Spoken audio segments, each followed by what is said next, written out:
মৰমৰ দশম শ্ৰেণীৰ ছাত্ৰ ছাত্ৰীসকল আটাইলৈ নমস্কাৰ জনাইছোঁ।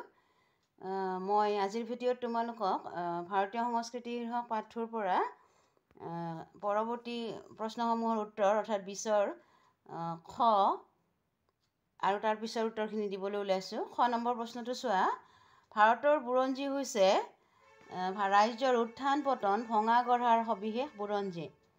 প্ৰশ্নোত্তৰিত বাক্যশাৰী দশম শ্ৰেণীৰ পাঠ্যপুথিৰ অন্তৰ্গত হেম বৰুৱাদেৱে লিখা ভাৰতীয় সংস্কৃতি শীৰ্ষক পাঠটোৰ পৰা লোৱা হৈছে।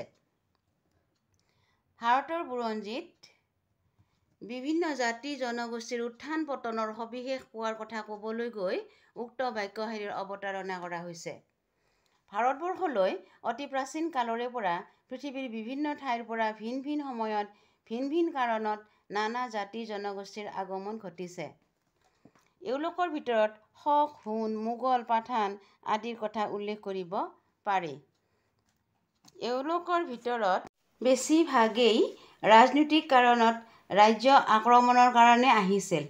আনহাতে কিছুমানে ব্যৱসায় বাণিজ্যৰ কাৰণে আহি কালক্ৰমত ভাৰতবৰ্ষতে নিগাজীকৈ থাকিবলৈ লৈছিল।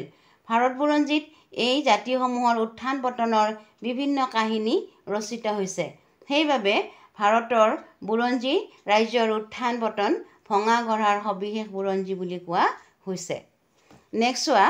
সকলো আৰ্টৰ মূলতে দুটা বিপৰীত পন্থাই কাম কৰা দেখা যায়।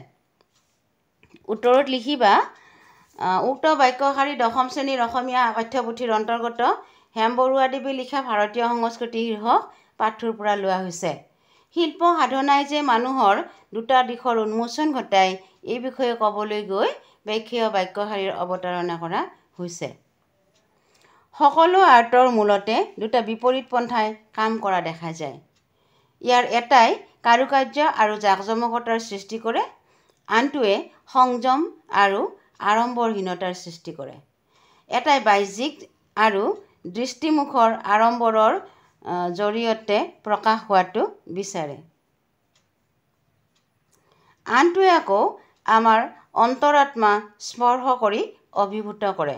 প্ৰথমটোৱে প্ৰায়েই বিৰাট পটভূমিৰ সৃষ্টি কৰে, কিন্তু দ্বিতীয়টোৱে নকৰে। প্ৰথমটোৰ বহিৰ্জাগতিক বিস্তৃতি আছে, কিন্তু দ্বিতীয়টোৰ নাই। এইখিনি লিখিলে হ'ব। ভাষা বিষয়ক প্ৰশ্ন চোৱা। 21 নম্বৰ সন্ধি ভাঙা। সংস্কৃতি সংযোগ কৃতি, সমন্বয় সংযোগ অন্বয়, সম্বন্ধ সংযোগ বন্ধ, ভাৰাক্ৰান্ত ভাৰযোগ আক্ৰান্ত, সন্মত সংযোগ মত। তাৰপিছত দিছে বিশেষণ আৰু বিশেষ্যলৈ নিয়া, বৈচিত্ৰ্য বিচিত্ৰ, ভৌগোলিক ভূগোল, বিস্তৃতি বিস্তৃত, নৈৰাশ্য নৈৰাশ, বিপ্লৱ বৈপ্লৱিক। ছাত্ৰ ছাত্ৰীসকল, এইখিনিতে আমাৰ পাঠটোৰ সামৰণি পৰিল। তোমালোকৰ যদি আৰু কিবা প্ৰশ্নৰ প্ৰয়োজন হয় তেতিয়াহ'লে কমেণ্ট বক্সত মোক জনাই দিবা।